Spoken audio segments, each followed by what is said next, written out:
की आदत होती है, इसलिए उनको जीवन में हमेशा धोखा मिलता है। मगर फिर भी वे अच्छे इंसान कभी भी किसी को धोखा नहीं दे सकते। खूब धोखे मिलने के बावजूद हमेशा दूसरों की मदद के लिए तैयार रहते हैं।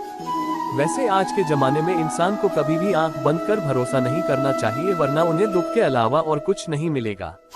अच्छे लोग साफ दिल और मन के होते हैं। वे सोचते हैं कि हमारी बात पर किसी को बुरा नहीं लग जाए। वे अपने खुशी के पहले दूसरों की खुशी के बारे में सोचते हैं। अपने जरूरतों को पूरा करने से पहले दूसरों की जरूरतों को पूरा करते हैं। अच्छे इंसान हमेशा आपको आगे बढ़ने की हिम्मत देते हैं। अपनी भावनाओं को कभी भी अच्छे इंसान व्यक्त नहीं कर पाते हैं। उनको लगता है शायद उनकी बातों से दूसरा परेशानी ना हो जाए, लेकिन दूसरों को कभी भी परेशान देखना नहीं चाहते हैं, इसलिए अपनी भावनाओं को अपने अंदर ही छुपा कर रखते हैं। स्वामी विवेकानंद और उनके गुरु रामकृष्ण परमहंस का अद्भुत संवाद हुआ था इसी विषय को लेकर के।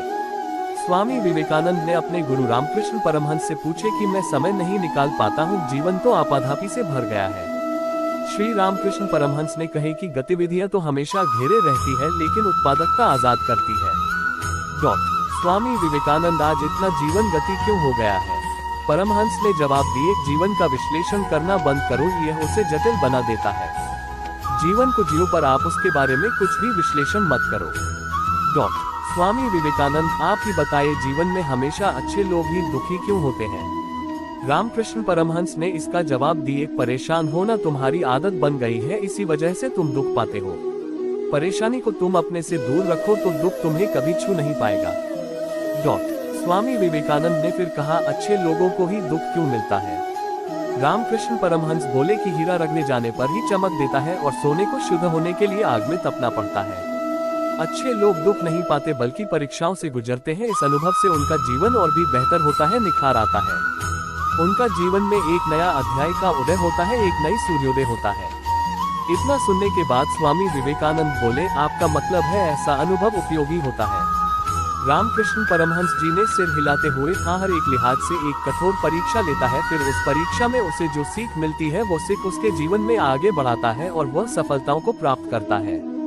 उसके मार्ग में जो कठिनाई आती है उसको वह अलग करता हुआ अपना रास्ता खुद बना लेता है और वह व्यक्ति एक न एक दिन सफलता अवश्य ही प्राप्त करता है। स्वामी विवेकानंद, समस्याओं से घिरे रहने के कारण हम जान ही नहीं पाते कि हम किधर जा रहे हैं। रामकृष्ण परमहंस ने कहा कि आप अपने अंदर झांको, बाहर मत झांको, तब तुम्हें पता चलेगा कि तुम किधर जा रहे हो। आंखें दृष्टि दिखाती है, अंतर्मन राह दिखाती है। स्वामी विवेकानंद, क्या असफलता सही राह पर चलने पर ज्यादा कष्टकारी है? तो गुरुदेव रामकृष्ण परमहंस कहे कि सफलता का पैमाना है जो दूसरे लोग तय करते हैं, संतुष्टि का पैमाना तो तुम खुद तय करते हो, इसलिए सफलता के बारे में तुम कभी न सोचो। सफलता आपके हाथ में नहीं है, वह दूसरे लोग तय करेंगे। स्वामी विवेकानंद, कठिन समय में अपना उत्साह कैसे बनाए रखेंगे? जब व्यक्ति का बुरा समय चल रहा है तो अपना उत्साह को बरकरार कैसे रखेगा?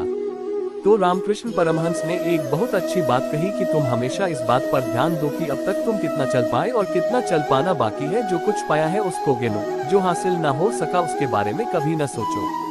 जो हासिल ना हो सका उसके बारे में तुम पूछने लगोगे तो तुम्हें दुख मिलेगा, और जो पाया है उसके बारे में सोचोगे तो तुम्हें सुख का अनुभव होगा। स्वामी विवेकानंद, लोगों की कौन सी बात आपको हैरान करती है? तो परमहंस ने कहा कि जब लोग दुख में होते हैं, कष्ट में होते हैं तो